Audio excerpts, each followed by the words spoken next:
page. I don't want to hear you say that. Put that umbrella around the one and take it off you. Warum?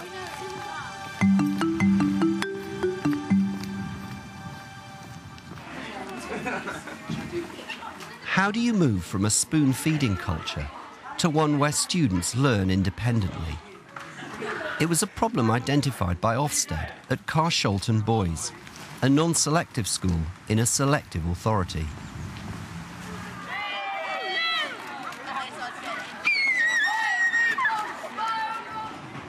John Bailey's working with Stephen Black, who heads up the English department, where 47% of students gained 5 A to Cs at GCSE, an upward trend. Stephen now wants to use independent learning to make further progress. It's a Year 10 lower ability GCSE class, and Stephen's line managing Vanessa Anser in her second year of teaching. Her target is to encourage students to take more responsibility for their own learning.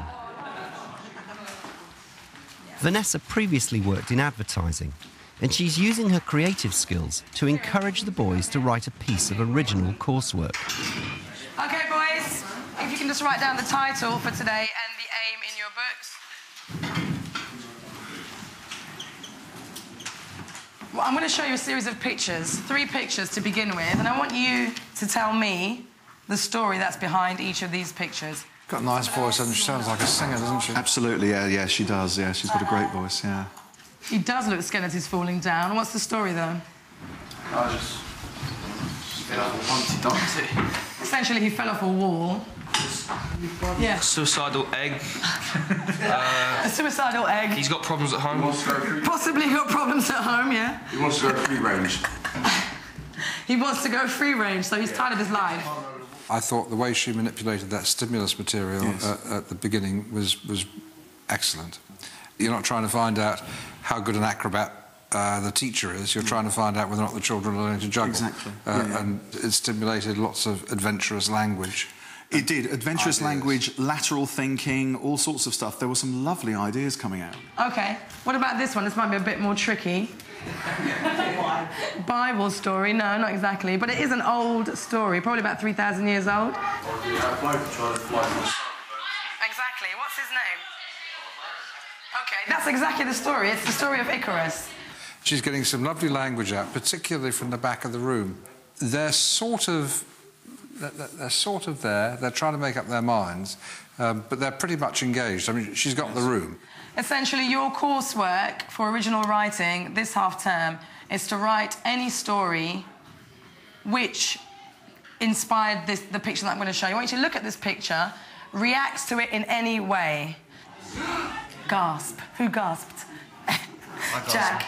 All right, there's a reaction. Any other reactions? Go on. Looks like an alien. Hell. Any other? Like he's seen something, like he can't believe. Vanessa is valuing their ideas, gently pointing them in the right direction. I thought she handled some of the other ideas she heard which weren't so good. I thought she handled those very sensitively. Nobody was crushed. Everybody was encouraged to get involved. Now, the idea of today is to think of a loose plot around that picture and get ready to share them in pairs. Get some A3 paper. I'll just stick them on this table. If you just come and just take one and have a glance through some of the ideas. She made them get their own paper, the planning sheet, the A3 planning sheet. Now, most of us, and I would put my hand up to this, would give it out.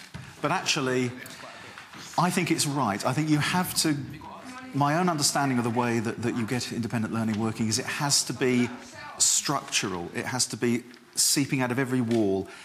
This picture's going to be up on the board. I want you just to look at it, write down, brainstorm as many ideas as you can on these A3 sheets of paper. As you get your ideas out, you'll find, hopefully, that a plot starts to come up in your mind. No, committing suicide because he's coming through a bad time with his last day that his mum died or something. Say that he's trying to commit suicide because he can't handle the pain. Yeah, say that. Maybe turned into a ghost? It's moving person, saw a ghost, / turning into a ghost. Her cat runs away. I mean, mean, listening in, eavesdropping, a good deal of what was being said was very focused on what it should be. You never know. It might be some sort of creature. How's it going over here, boys? Her circulation was excellent. She Absolutely. Got to everybody. Yeah, she got round to everybody. Yeah. He saw a ghost, but then he could look into a mirror saying that he's turned into a ghost. Oh.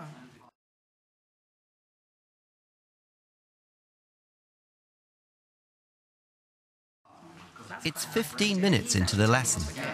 Many students have been working well, but the strategies Vanessa's been using are not engaging everyone.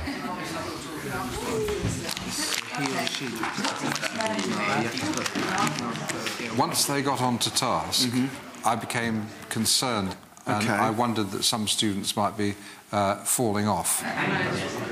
Try and get, I want that ticket for Arsenal. She gets knifed to the neck and hit by a baseball bat. Joe, you got your hand up? A suicidal man wants to be taken by a wave because it might be wavy and like big waves, and he refuses to be taken because those two people are lifeguards. Okay. What, if anything, would need to be added to that idea?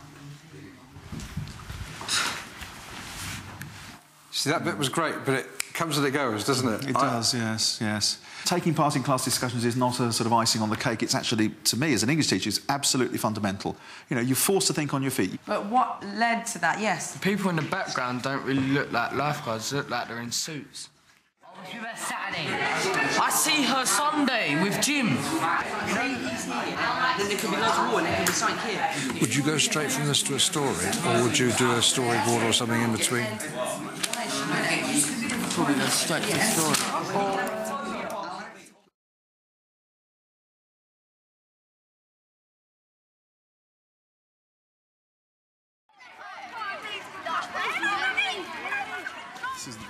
For feedback, John wants to see how far Stephen will press Vanessa to try new techniques to engage all of the boys, and whether he'll come up with any concrete ideas for her to use. Some of the responses were excellent, weren't they? I thought so, actually. They were really, really good. Yeah, they were much better than I thought they were going to be, those responses. Right, yeah. 12 of them, in my opinion, were clearly engaged. They were either head-down writing, reading each other's work, or just discussing, eavesdropping on what they were discussing, which is good. Yeah. There were 6 that weren't. I think the question of how we get the other 6 working is interesting. Any thoughts on that? I mean, were you aware of that? I don't really know how else I would get them engaged.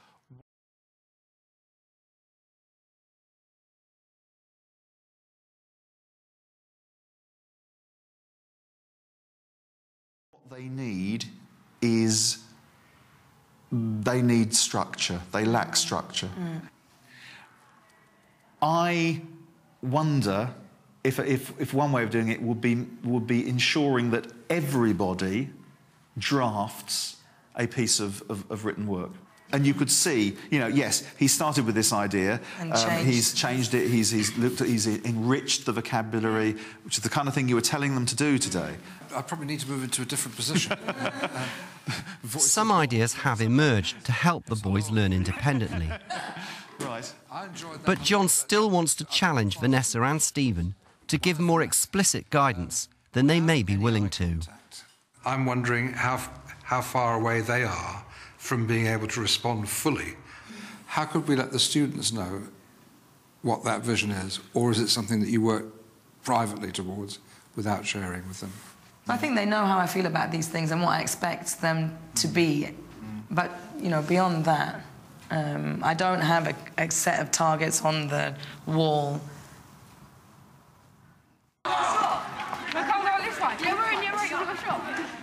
I, for the life of me, can't see the reason why we can't say to a bunch of 15 or 16-year-olds, you want to be successful, you write extended essays, you do inquiry on your own, you work well in groups, you this, you that.